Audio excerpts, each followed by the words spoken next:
ndafamba ndadongorera munda wasawira imbeu ipi yawarima gore rino orange mesit inodadi sakudai ineko kudai. vitamin A.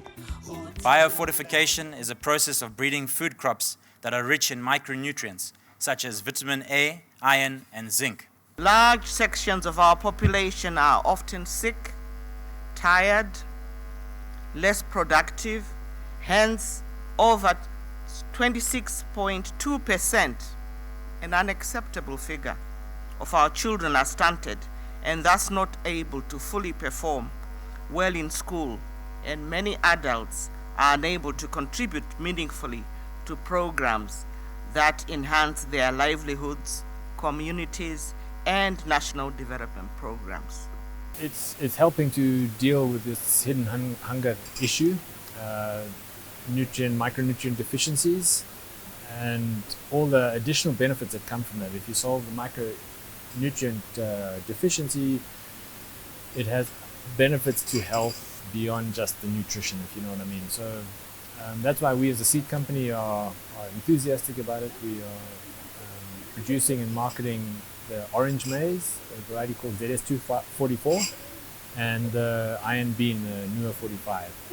One of the objectives of us being here is to see how can we scale up production and consumption of these high micronutrient crops. The seed itself is value chain. Production has to be ensured. I can see a lot of processing opportunities behind these products. I'm really pleased to be here today and very much commend the organisers for the opportunity they've made to learn about the impact of biofortified crops for the lives of every person in Zimbabwe.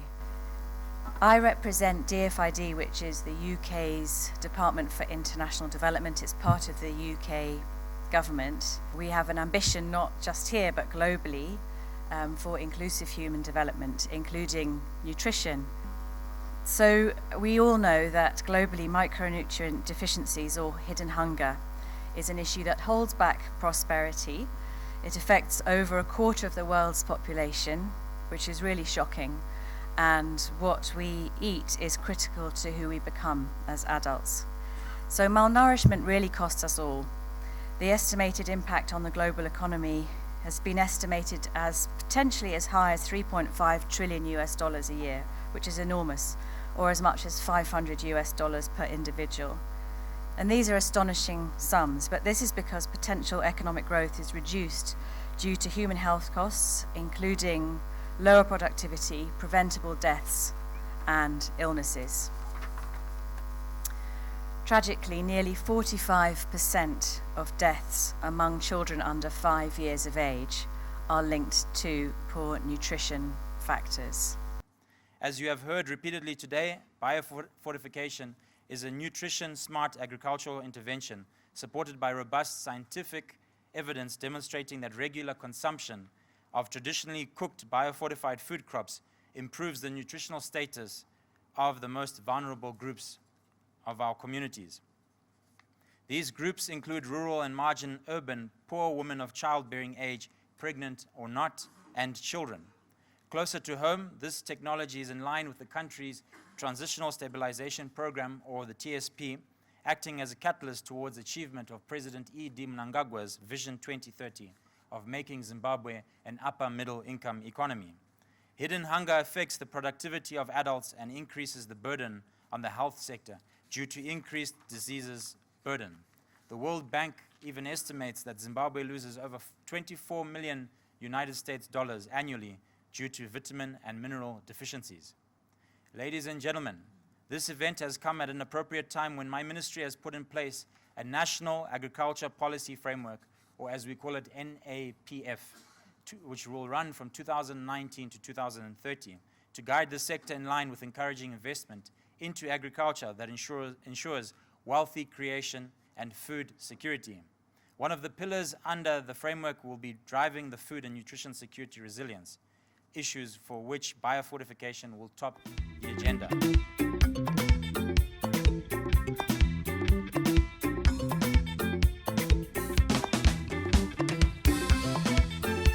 one study conducted in Zambia showed that children who consume maize with more zinc will absorb about 50 to 70% of what that child needs for a day if they consume maize flour as a porridge. So the proof of concept really lies in efficacy trials. Those are the controlled trials I referred to at the beginning, where you randomly allocate individuals into one group that receives the biofortified crop and another group that receives the conventional crop, and you feed them and measure how much they actually consume over periods of 3 to 6 months, and then test the effect at the end. The issue of micronutrient deficiencies in Zimbabwe is an open secret. And in response to this open secret, the Department of Research and Specialist Services then got involved in the development of biofortified crops as far back as 2006. This was done through collaboration with CIAT being the International Center on Tropical Agriculture. We also have the recently released variety, which is called NOAA 674, and sweet violet and cherry. These are some of the varieties that we have now that are known to be biofortified. Adoption was poor because farmers and consumers in Zimbabwe have got a preference, of which NOAA 45 is different. You know, it's darker colored if you look at the texture. So they would say, what is this? But through the efforts of the programs, there's been evidence, as already alluded to, of an increase in the adoption rate. We are very much schooled and convinced that genetically modified food products, are not good products at all. So personally, I am not clear as to whether biofortification and genetic modification, are clearly different concepts. The policy in Zimbabwe is that we don't have an acceptance of genetically modifying organisms. So in the case of the varieties that I have talked about, they are not genetically modified. After 4 years of delivery, how far has the variety penetrated amongst the farmers that are growing that particular crop? And you can see a 15% penetration for a hybrid variety in a period of 4 years is massive. That is a very high penetration rate. I'll compare it, for example, with India. After 5 years, in a region where the production of pure millet is predominantly the thing, where you had 21% after 5 years, and we have 15% after 4 years for a hybrid maize, which has been introduced with a lot of other variables, particularly change in color.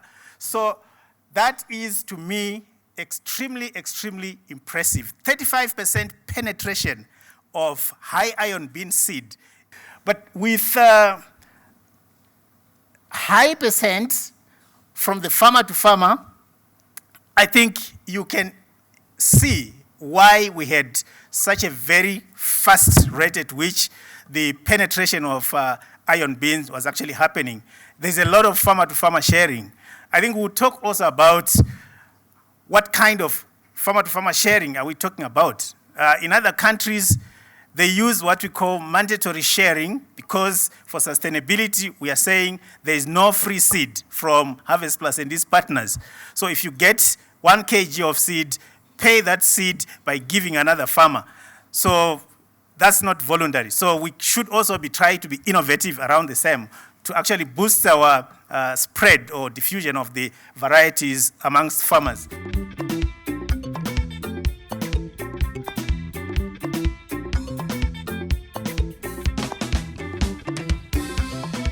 In Africa, we are actually made a lot of progress in biofortifying or working to breed crops of different types. 6 crops, namely maize, beans, cassava, sweet potato, pearl millet, banana and plantain. We have a system of aggregators put in place that will ensure that when a farming household produces more than they need, then they are aggregated and they are channeled to the industries. We used what we call community health workers to go door to door to train farmers and educate them on the importance of biofortified crops and why they need to eat them and why they need to change from ordinary non-biofortified crops. We designed comprehensive approaches, including both targeted interventions to reach the most vulnerable, as well as the general population at large, to address the broad scale of micronutrient threat. These interventions include micronutrient supplementation. I'm so delighted we're hearing them talked about here. We have been part of it, our nutrition unit, those who are participating here, know how hard we've worked to really make sure it's included. But most importantly, I'm so delighted that we are collaborating and working together. The time is rife to promote such nutrition-sensitive value chains in Zimbabwe. The orange maize and beans being promoted offer several opportunities for processors involved in milling for maize, pre-cooking and canning for beans, and production of cereal blends for young children feeding.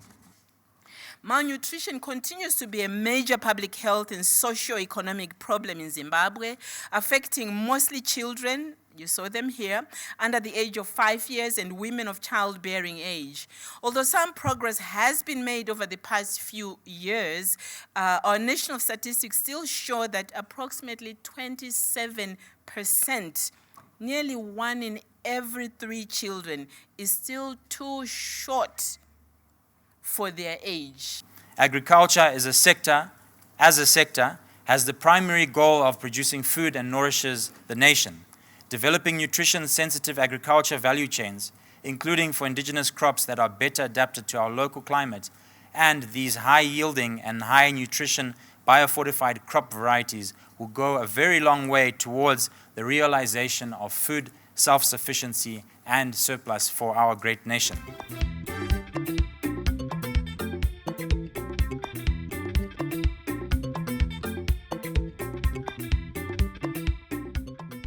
Ndakatanga kurima chibage 2017 ndikachikowa 2018. Ndakanga ndakarima semurimi ndichitanga ndakanga ndakarima 1 hectare ndikakowa 5 tons. Zvakadaro kunze kwa kusina kumira zvakanaka. Ndikawana kudya mukati mechibage ichocho chinova chine vitamin A. Muchiona zera rangu necomplexion yangu.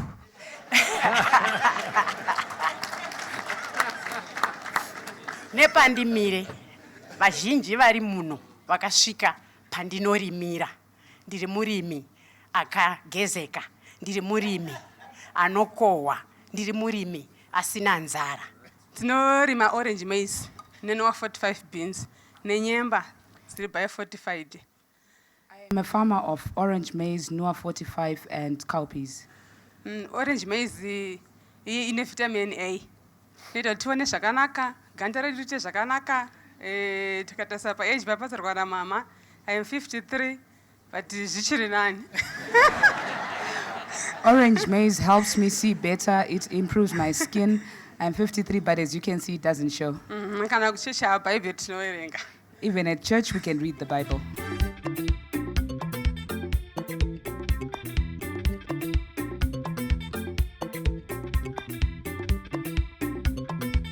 We have considered already the losses during milling, during storage over a year, when we calculated the levels that are required or needed in the crops.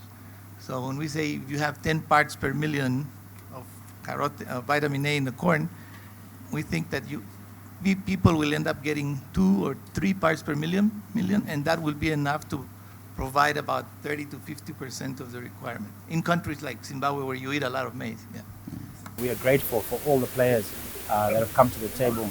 We've got DFID, we've got FAO, we've got many players, LFSP.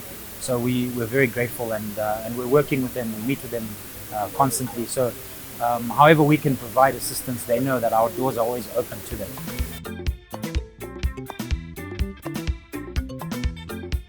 If we're talking about nutrition-sensitive agriculture, it means producing quality food while addressing the underlying causes of malnutrition. It's been estimated that a 10% increase in overall nutrition-sensitive aid delivers an estimated 1% decrease in chronic undernourishment. So it's important. But DFID is also, which is DFID, the UK's aid programme, is also supporting world-leading research, including with Harvest Plus, so it's nice to meet more of you here today, and development to breed crops that are resilient to climate change and have greater yield and are more nutritious. And globally, thanks to DFID funding, at least 4.1 million women, adolescent girls and children have benefited from biofortified crops. In Zimbabwe, under our Livelihoods and Food Security Programme, we're supporting the rollout of vitamin A enriched maize, iron and zinc fortified sugar beans, and soon vitamin A orange fleshed sweet potatoes. In May this year, around the time of that event, DFID announced a further £33 million for the Biofortification Programme, in which Harvest Plus and also CIP are partners. I don't know if CIP are involved here, but as a potato farmer's daughter, I was happy to see the humble potato not being left out of that. But that funding will continue our support for 14 million households in 10 low and middle income countries, including Zimbabwe.